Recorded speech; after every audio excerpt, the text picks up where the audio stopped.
particular genre, the sort of fantasy sci-fi, Yeah. all this, what was the attraction to it for you? What made you come into it? And there's plenty of other things you could have written about, but you've actually gone for some basically make-believe. What was the attraction? I don't know if there is anything else I could have written about, because Yeah.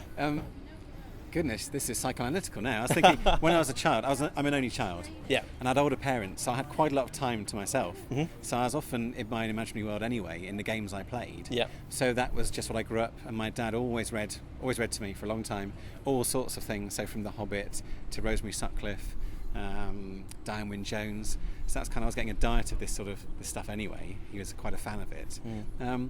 So I've always wanted to write ever since I can remember making that decision, age 6.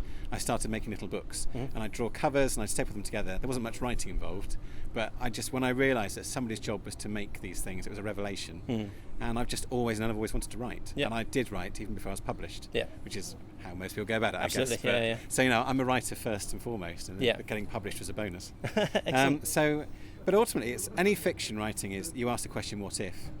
And obviously with genre, that just can go in so many different directions. Yeah, it's a very heady metaphor sort of place to go. So yeah, and it's just a lot of fun. You get to write some really cool stuff, which you would never want to do in your real life. I wouldn't anyway. But yeah, so it's why wouldn't I? Yeah. I wanted to ask you about your Warhammer books. Yes. Apparently you do dart very well. Which seems to be a recurring theme. Yes. But with me, the way Warhammer's designed, I call it Death Metal Dune, because it is kind of big and it's epic, but it's got chaos spiky things. So, but I find that, because it's a war game, do you find that a little bit limited? Do you find yourself limited as far as characterisation is concerned, or what you can actually do with the stories? You have to, obviously you can't break the toys in the toy box. Yeah. But again, with Warhammer, the fantasy battle, it's a generic fantasy world which they've done their own dark spin on, and obviously they borrowed from various sources themselves, like Moorcock and other people. It's very, very, very sort of British, I find. Yeah. Although it's all Germanic and sort of Frankish, yes, it's very quintessentially British. So it's that gritty realism, and obviously you then tell stories about a normal man within that situation. Amazing things happen to them. Then with 40k, obviously, again, it's a vast universe. A lot can happen within that. And sometimes it's thinking, well, that's the universe I'm working in, so what cool stories could I tell about? And I find that a lot of the artwork and the models inspire me. So I'll see a Hellbrute and an Imperial Knight, and I'll think, now imagine a battle in which they clash. That would be cool. What would happen? And then sometimes you find the character from that. I know that a lot of people find Space Marines hard because they are transhuman. So quite often they'll start off with something like an Imperial soldier who's a normal bloke, normal grunt. And even if they're writing about Space Marines, they'll tell it from somebody else's point of view. And then as people become more confident, they're happy writing the Space Marines, which somebody once described to me as they're basically teenage boys stuck being teenage boys. And that was a revelation. It kind of makes a lot of sense, actually. Possibilities. Because I've sort of noticed that in the early novels that they're doing at the moment about the Horus Heresy, the entire series there, because it's set a very long time ago, the Space Marines seem to have a bit more character. This seems a bit more human. And the only other character I've come across like that was Titus in the Space Marine game, which unfortunately now is not canon. I found him to be a very human character. But I don't know. I think it's the very nature of Space Marines. Because they're, like you say, because they're transhuman and because they're all for the Emperor. Yeah, and they've also got the same genetic stock. Exactly. It's kind of levels. But still within that, it's just like you think about. You might pick a racial type like Vikings or something. Obviously, lots of different people were Vikings. They're not all the same, even though the overarching society and the way they brought up an expectation matched a certain frame. Within that, you've still got different characters. And it's trying to draw that out, really. Gotcha. Excellent. I want to quickly talk to you about your Star Wars Clone Wars, the Decide Your Destiny books. Yes. This is mainly for our Jedi news readers. Okay. How on earth did you get involved with something like that? That started with Doctor Who, actually. Yeah. Because that was going to be another more question, so you can. Well, yeah. Because I saw when I first went freelance full time a few years ago, they happened to bring out these Doctor Who Decide Your Destiny books, and I'd written fighting fantasy game books in the past, so I was very used to how those sort of books worked. Had a look at them and thought I could do this. So I wrote to the editor. And I just happened to be one of those lucky days when they were commissioning new work, and it's one of these people who's open to new authors. So she had a look and she said, by all means, you can pitch some ideas to us. We'll see what happens from there. So I pitched 4. 2 were rejected, 2 were accepted.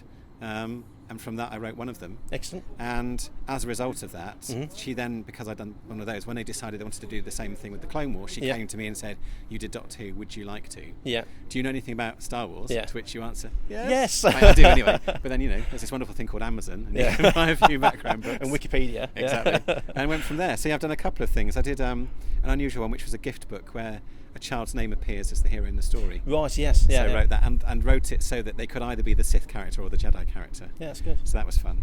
Yeah, and did the Decide Your Destiny book. Yeah. So, yeah, it's all time fiction. Was there anything in those books, in the Star Wars books, that is uniquely yours, so you can say, I contributed that to the Star Wars universe, or was it just done as a bit of fun? No, for that one, it was very much everything. Yeah. Kind of the rules were, it's got to be everything setting. But equally, yeah. I could then go to Coruscant, I could take the characters to Tatooine, and all the coolest bits I wanted to put in. Yeah, excellent. Get in there. Right, Fighting Fantasy. Now, I grew up with Fighting Fantasy. This is how I got into the hobby. I bought my first book in '83. Likewise, that was Citadel of Chaos, when they were reprinting them, and I just fell in love, and then I sort of moved on to D&D afterwards. There's a lot of history in Fighting Fantasy, and huge history. And you're doing a book called You Are the Hero. Yeah, I'm writing the history.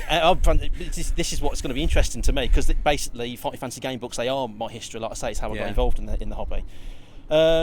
What made you want to do that? I can imagine that being quite a large job.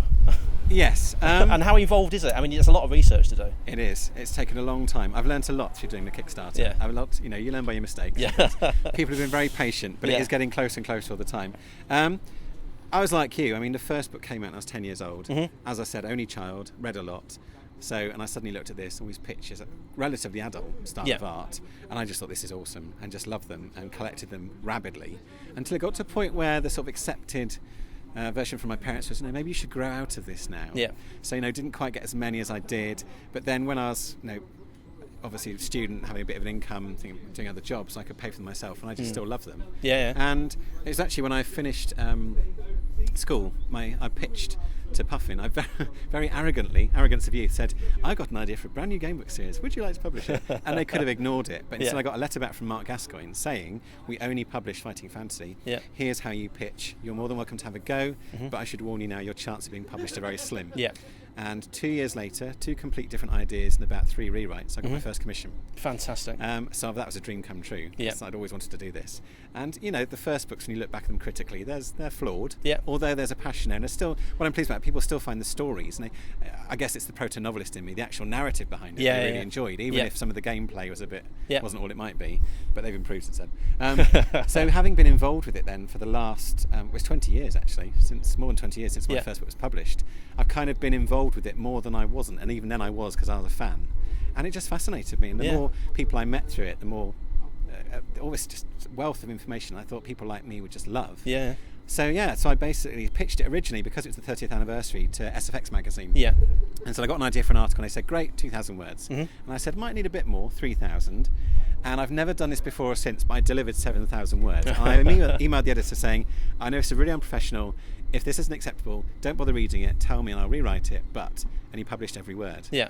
And people said, you could do a lot more. Because also, when you start to scratch the surface, you realise there's a lot more information there. Yeah. And you find one contact who puts you on something else you didn't know about, and all sorts of things.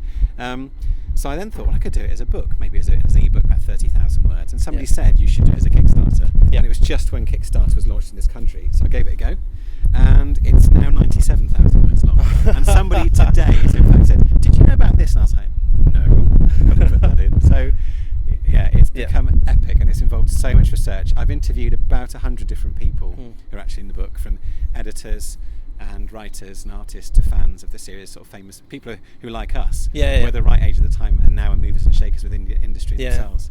So no, I'm really looking forward to it. Where are you with it at the moment? Have you got a release date, or even an idea when it's going to be around? That there will, having done the initial Kickstarter, which will be a limited edition release, which the backers get, and it's slightly different from. There's also going to be a softback release in the autumn. Yep. So there's no official release date for the collector's edition yet, but proofreaders' comments are in. Yep. Steve and Ian's final comments are in. They've written the foreword for the book.